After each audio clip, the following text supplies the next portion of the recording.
ಮೊನ್ನೆ ಒಂದು give away ಕೊಟ್ಟಿದ್ದೆ, ವಿರಾಟ್ ಕೊಹ್ಲಿ ಬಾಸ್ ಎಷ್ಟು ನೋಡಿತಾರೆ ಅಂತ ಕರೆಕ್ಟ್ ಕಮೆಂಟ್ ಮಾಡಿದವ್ರಿಗೆ ನನ್ನ ಕೈಲಿರೋ ಅಮೌಂಟ್ ನಿಮ್ಗೆ ಸಿಗ್ತೈತೆ ಅಂತ ಕೂಡ ಹೇಳಿದ್ದೆ. ಅದೇ ತರ ಬರಾಬರಿ 23,000 ಜನ ಕೂಡ ಕಮೆಂಟ್ ಮಾಡಿದ್ರ. ಅದೇ ತರ ಬರಾಬರಿ 100ರಿಂದ 105 ಜನ ಕೂಡ 70 ನೋಡಿದಾರ ಅಂತ ಕಮೆಂಟ್ ಮಾಡಿದ್ರ. ದಯವಿಟ್ಟು ಬ್ಯಾಡ್ ಲಕ್, ಏನ್ ಮಾಡಕ್ಕಾಗಲ್ಲ. ಈ ಮ್ಯಾಚ್ ಸಿಕ್ಕಿಲ್ಲ, ನೆಕ್ಸ್ಟ್ ಮ್ಯಾಚ್ ನಿಮ್ಗೆ ಸಿಗ್ತದೆ ಅಂತ ನಾನು ಕೂಡ ಅನ್ಕೊಂಡಿನಿ. ಯಾರೆಲ್ಲ ಕಮೆಂಟ್ ಮಾಡಿದ್ರೆ ಎಲ್ಲರಿಗೂ ಥ್ಯಾಂಕ್ ಯು ಸೋ ಮಚ್ ಅಂತ ಹೇಳಕ ಇಷ್ಟಪಡ್ತೀನಿ.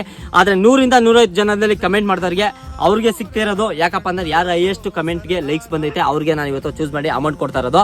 ನನ್ನ ಆಸೆ ಇದ್ದಿದ್ದು 800 ರೂಪಾಯಿ ಒಬ್ರಿಗೆ ಕೊಡ್ಬೇಕಂತ, ಬಟ್ ಏನ್ ಮಾಡಕ್ಕಾಗಲ್ಲ, ಇಬ್ರು ಕಮೆಂಟ್ಗೆ ಸೇಮ್ ಲೈಕ್ಸ್ ಬಂದೈತೆ. ಅದಕ್ಕೋಸ್ಕರ ಇವ್ರದ್ದು ಯಾವ್ರು ಅಂತ ಹೇಳಕ್ ನಾನು ಇಷ್ಟಪಡ್ತೀನಿ. ಅರುಣ್ ರೆಬೆಲ್ ಬಂದು ಸೀನೋಸ್ಪುರ್ ಅಂತೆ, ರಘುಗೌಡ ಬಂದು ಟೇಕಲ್ ಅಂತೆ. ಅರುಣ್ ರೆಬೆಲ್ಗೆ 400 ರೂಪಾಯಿ ಫೋನ್ ಪೇ ಮಾಡಿದೀನಿ. ಅದೇ ತರ ರಘುಗೌಡ ಕೂಡ 400 ರೂಪಾಯಿ ಫೋನ್ ಪೇ ಕೂಡ ಮಾಡಿದೀನಿ. ಅದೇ ತರ ಗಿಫ್ಟ್ ಕೂಡ ಹೇಳಿದ್ದೆ, ಆ ಗಿಫ್ಟ್ ಕೂಡ ಅವ್ರು ತಲುಪೋ ಕೆಲಸ ಕೂಡ ನಾನು ಮಾಡ್ತೀನಿ.